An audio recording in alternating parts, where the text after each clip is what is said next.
Torres कंपनीने एका दोघालाच नाही तर जवळपास 60,000हून अधिक लोकांना अशाच पद्धतीने फसवणूक केलेली आहे। आपण पाहू शकता अनेक तक्रारदार हे या ठिकाणी आलेले आहेत, ज्यांची जर आपण यादी पाहिली तर त्यांना इतर लोकांना जोडण्यामागे देखील एक विशेष परतावा हा देण्याचा आमिष देखील दाखवण्यात आलं होतं। आपण पाहतोय की मॅडम यांनी जवळपास 86 आणि त्याहून अधिक लोकांना या एकूणच टोरेस कंपनीमध्ये गुंतवणूक करण्यास सांगितलं होतं। काय नेमका त्यांचा अनुभव आहे हा आपण त्यांच्याकडनं जाणून घेऊया। मॅडम आपलं नाव काय? सर मेरा नाम आसमा सैयद है। कहाँ से? मैं गोरेगांव से हूँ। और ये स्कीम के बारे में आपको कैसे पता चला? स्कीम के बारे में सर वहाँ पे बहुत फैल रहा था कि यहाँ पे आओ तुमको एक अंगूठी मिलेगी, चांदी की 2000 का वाउचर मिलेगा और तुम लो। तो चांदी की अंगूठी के लिए हर कोई आया, वो फ्री में मिल रहा था, कुछ नहीं था, सिर्फ सेमिनार अटेंड करना था, अंगूठी और लेना था वाउचर। अच्छा, ये सेमिनार कब हुआ था? ये सेमिनार मैंने 2 अक्टूबर को अटेंड किया था। इस पे पता चला था। फिर बाद में इन लोग ने हम लोग को बोला कि सेमिनार में बताया कि ये 52 वीक्स आएगा, आपको पैसा 10,000 भी लगाएंगे तो आपको हफ्ता 500 रुपये आएगा, 500 आएगा। तर आपण पाहतोय की टोरेस कंपनीने हे ॲप देखील तयार करण्यात आलं होतं, ज्यामध्ये नागरिकांना त्यामध्ये स्वतःची पर्सनल डिटेल्स टाकण्यात आली होती आणि त्यानंतर या ठिकाणी गुंतवणूक केलेल्या रकमेप्रमाणे त्यांना परतावा देण्यात आला होता। त्याचबरोबर या ताईंनी अनेक लोकांना जोडलं तर त्यांचं टीम ही देखील यामध्ये असणार आहे आणि त्याची देखील उल्लेख यामध्ये केलेला आहे। मॅडम आपली किती जणांची टीम होती? माझी टीम 52 ची होती आणि त्याच्यावर त्यांनी मला 1,60,000चा चेक दिलेला होता। ते पण त्याच्यावर 4% येणार सिल्वर त्यांनी दिलेले होते, मला 10 रिंग दिलेली होती आणि 2-2 हजारचे 10 वाउचर दिलेले होते आणि ते सांगितले मला 1,60,000 वर तुम्हाला 4% म्हणजे आठवड्याची तुमची 6,400 तुमची सॅलरी झाली आणि ते सॅलरी फक्त 2 वेळाच मला आली। तिसऱ्या आठवड्याने पैसेच आले नाही। चौथ्या आठवड्यात त्यांनी मला सांगितले की पैसे येणार सोमवारी, तुम्हाला तुम्ही काय घाबरू नका। आणि सोमवारी येते इकडे बघते की टॉरस बंद झालेला आहे, स्कॅम झालेला आहे, पैसे घेऊन पळून गेलेले आहे लोक। आपण किती अमाउंट यामध्ये गुंतवलेली आहे? माझी तर सर 10,000 होती, जास्त नव्हती, ते माझी रक्कम निघाली। पण माझे जे लोक होते त्याच्यामध्ये आतमध्ये तुमच्या मार्फत इतरांनी गोळा जमा केले, त्यांचे 1-1 लाख रुपये होते सर आणि ते भरपूर प्रॉब्लेम मध्ये आहे। ते त्यांचे माझे मामा वाढलेले होते, त्यांची मामीने माझे गंटन ठेवून ते पैसे लावले होते। टोटल अमाउंट किती आहे आता एकूण? एवढी अमाउंट मी बघते 40 लाख पर्यंत असणार ही अमाउंट, मोठी अमाउंट आहे आणि सगळ्यांनी माझ्यावर भरोसा करून हे पैसे लावलेले होते। एकाने 10,000, एकाने 11, एकाने 50, एकाने 30, एकाच्या ऑपरेशनसाठी त्यांनी पैसे ठेवले होते। ते बाईने 50,000 लावले कारण ऑपरेशनचे पैसे निघणार, त्याला काही कॅन्सर होता म्हणून त्यांनी ते पैसे लावले। ॲटलीस्ट 40,000 रुपये तरी आले तर आमचे पैसे आमची इन्कम चालू होईल म्हणून। पण अशा अनेक घटना या आम्हाला भरपूर पेन केलेला आणि हे प्री प्लॅनिंग आहे। आम्हाला विश्वास होता की हे शिवसेना भवन समोर आहे, BMC समोर आहे, पोलिस इकडे आहे, तर आमच्याबरोबर फ्रॉड नाही होणार। त्यांनी काही श्योरिटी बॉन्ड लिहून दिला होता आणि हे शोरूम आहे ना 6 शोरूम होते, असं काही छोटा दुकान नव्हता, मोठा दुकान आहे हे आणि हे काही बंद होणार असं कोणालाच वाटलं नव्हतं की हे बंद होईल म्हणून। तुम्हाला श्योरिटी म्हणून काही लिहून दिलं होतं का त्यांनी? ॲप आहे सर, त्याच्यावर त्यांनी दिलेलं होतं 52 हफ्ते आम्हाला भेटणार, त्याच्यापेक्षा मला 40 आठवडे भेटलेले आहेत। 52 40 आठवडे बाकी आहे। आम्हाला काही नको, आम्हाला फक्त आमची मुद्दल अमाऊंट द्या। आमची गव्हर्नमेंटची रिक्वेस्ट आहे की आम्हाला मुद्दल अमाऊंट द्या, आम्हाला प्रॉफिट बोनस वगैरे काही नको। म्हणजे या गुंतवणुकी संदर्भात तुमच्या कंपनीचे जे कोणी कर्मचारी होते त्यांच्यावर काही मीटिंग्स वगैरे व्हायच्या का आणि व्हायच्या तर कशा व्हायच्या? कोणते त्यांची काही मीटिंग काय नाही व्हायची आमची, ते सेमिनार व्हायचं। आपण एक कॉमन इन्सान आहे सर, त्यांनी आम्हालाच क्रिमिनल बनवलंय लोकांसमोर, आम्हालाच बोलले की हे करा, तुम्हाला आम्ही 10-20% कोण पण साधारण माणूस अडकू शकतो त्याच्यामध्ये।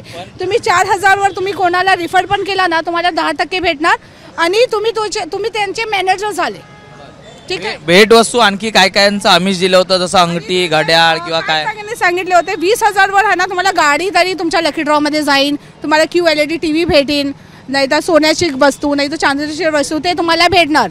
असं ते प्रत्येक आठवड्यात हर शनिवारी ते द्यायचे लोकांना आणि हे खरं होतं, काय खोटं नव्हतं। आणि पैसे आमच्या बरोबर सोमवारी खात्यावर यायचे, 500 तर 500 रुपये यायचे। मॅडम यामध्ये जर आपण पाहिलं तर यापूर्वी कसं झालं सर, 1 लाखावर त्यांनी है ना घराचा ठेवला, 1 लाखामध्ये तुमची घराची लॉटरी जाईल आणि तुम्हाला घर पण भेटू शकतो.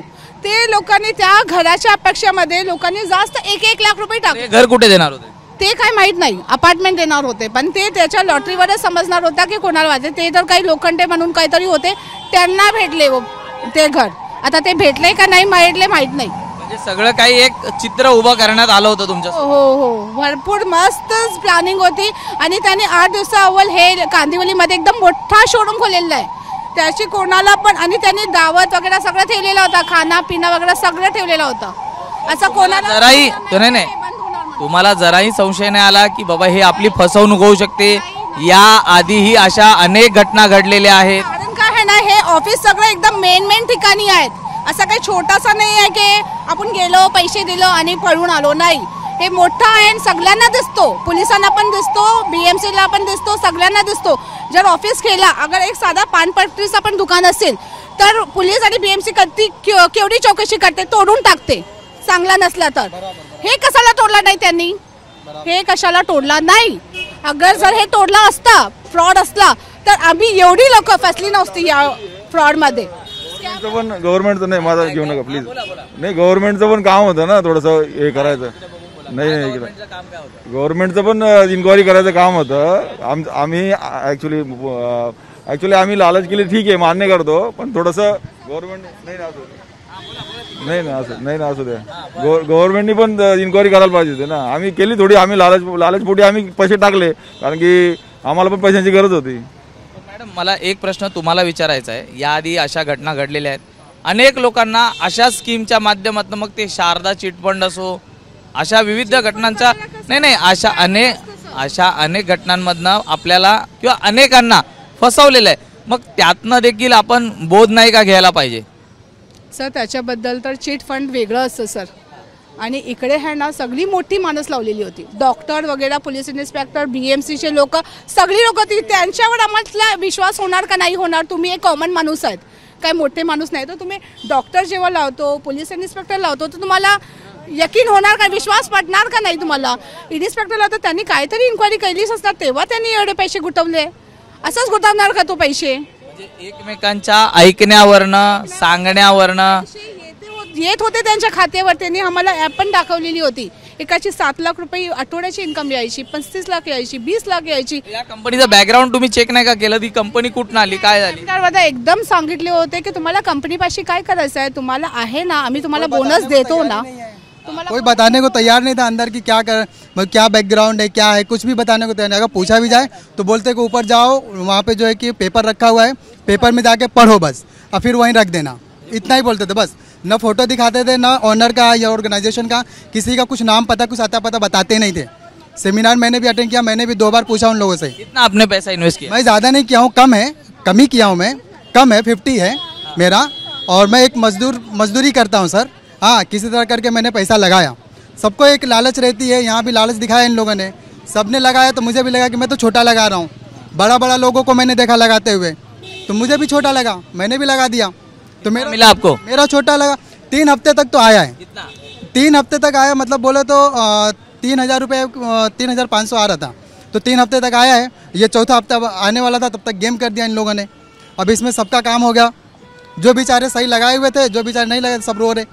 म्हणजे आपण पाहतोय की अगदी 4,000 पासून. कहने का मतलब कि इनके आंसुओं को देखेगा कौन? मेरा कहने का मतलब है कि इनके आंसुओं को पोछेगा कौन? आगे ठीक है, जो हुआ हुआ, लेकिन अब क्या समाधान, क्या है, निकालेगा कौन? आपण पाहतोय की 4,000पासून ते कोट्यावधी रुपयांची गुंतवणूक या टोरेस कंपनीत झाली होती.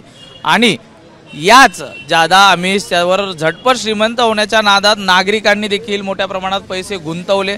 आज फसवणूक झाल्यानंतर त्यांच्यावरती या ठिकाणी रस्त्यावर येऊन रडण्याची वेळ आलेली आहे. आपण मगाशी पाहिलं तर त्या ताई होत्या, त्यांच्या डोळ्यात देखील अश्रू अनावर झाले होते. हा संपूर्ण जर परिसर पाहिलात तर जेव्हापासून हा गैरव्यवहार झालेला आहे तेव्हापासून या रस्त्यांवरती प्रत्येकाच्या हातात कागद आणि त्यामध्ये पोलीस इन्क्वायरी, आणि जो तो याच टेन्शनमध्ये दिसताना पाहायला मिळतोय की पैसे नेमके मिळणार का, आणि मिळणार तर कधी मिळणार आणि कोण देणार, हाच प्रश्न या ठिकाणी प्रत्येक जण उपस्थित होतोय. त्यामुळे नागरिकांनी आता तरी असे चिटफंड्स घोटाळे असतील किंवा जादा परतावा देण्याच्या नावाखाली ज्या कंपन्या उघडण्यात आल्या असेल आणि आपल्याला अप्रोच होत असतील तर वेळीच सावध व्हा, सतर्क व्हा आणि अशा या फ्रॉड कंपन्यांची माहिती पोलिसांना द्यावी असं आवाहन पोलिसांकडनं करण्यात आलेलं आहे. व्हिडिओ जर्नलिस्ट अजित कदमसह मी सूरज सावंत, एबीपी माझा, मुंबई. एबीपी माझा, उघडा डोळे बघा नीट.